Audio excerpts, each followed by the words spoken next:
You have decided to buy a car here in Australia. You might have been an international student, or you might be someone who is actually a resident but do not know what's the actual procedure in buying a car. Watch this video till the end so that you know what are the steps that you need to take in order to buy a car. And if you like this video, please hit like, comment, share, and subscribe. Without any further ado, let's get started. The first step in buying a new car is always identifying your needs. Let's say, for example, you need a car just to do Uber X or Uber Eats, right? If that's the case, then you don't have to purchase a brand new car for it, because anyways you're going to move the car probably about 100 and 150 kilometers every day, because that's how you must have to roam if you're doing Uber, right? Or even taxi.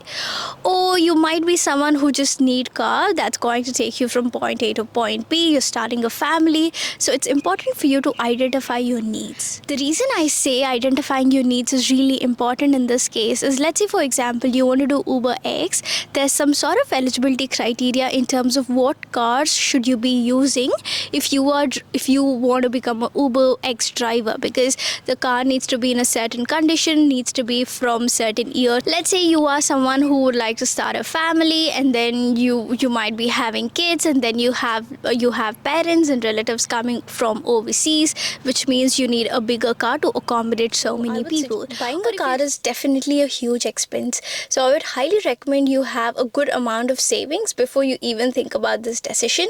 Or if you're just a new international student just coming to Australia, I would suggest you bring some money back from India or your country so that you at least have some amount of money in your hand. Now let's look at the rates of used cars currently on Gumtree to get an idea. Based on the year of car, number of kilometers it has been driven, cars between 2006 to 2012 are usually priced between $8,000 to $16,000. And if you are looking for a much newer car, just in case you want to drive Uber X or anything of that sort, then you should be ready that your car is going to be priced at around $20,000 to minimum of $35,000. If you are purchasing it privately, then keep in mind that you should be paying money upfront. But if you are purchasing it with a dealer, then there are certain finance options available for you. Now, let's say you're buying a new car. It is important for you to be mindful about how much deposit you are paying and what would your monthly installments be. Now, for example, let's say if you are going to a showroom, they would ask you to at least pay $500 or minimum $1,000 to $5,000 or whatever maximum amount that you can pay in order to book your car. Now, that is going to be your deposit. Once that's done, and once the car's delivery date is nearing, that's when they give you a call and start doing your financial analysis. Now, what does this financial analysis mean is, let's say for example, what they're going to do is they are going to ask you to write down all your expenses, your monthly expenses, and they're going to look at the price point of the car and whatever, the approximate installment amount is going to be. They're going to check based on your monthly expenses, are you able to pay these monthly installments for a span of next 5 years or 10 years or whatever that is.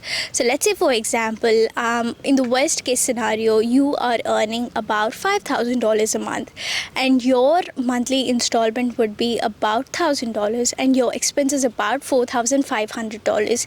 Now what that gives you a negative edge, because you don't have enough money in order to pay these installments, and that's when your financial car loan is going to get refused or denied. This is just one part of this financial analysis and car loan.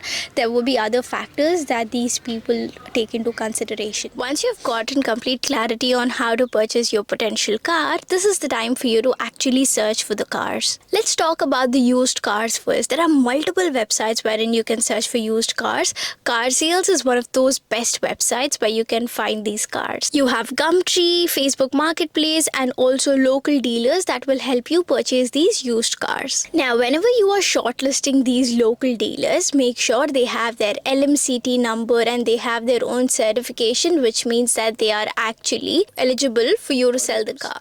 Now, if you are purchasing a new car, it is important for you to go to multiple showrooms, because then if you are really great at negotiating and talking about different packages, add-ons, then go to multiple showrooms and see what each showroom is offering. The price that each showroom offers would be slightly different based on how much you negotiate. Apart from that, if you are working for an organization, also check those company benefits. Like for example, where I work, I get a 5% discount whenever I purchase a BMW car, or even I think Ford. So check for your organization if you have any organization benefits. The next important step is choosing the right car. Now, if you are purchasing a used car, especially from a private dealer, now these dealers are going to give you a warranty guarantee, and they also have their transfer fee, and it could be fixed or motor vehicle duty fee, and that depends on the price of the vehicle. You can actually check that on Vic Roads if you are residing here in Victoria. If you happen to purchase your car via private seller, it is important for you to check rego, if the car that is being sold is actually roadworthy, and then there's also a PPSR check to check the history of the car.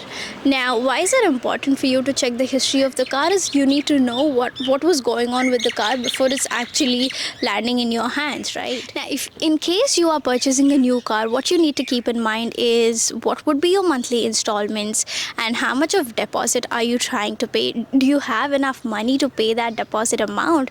And what would be the waiting time?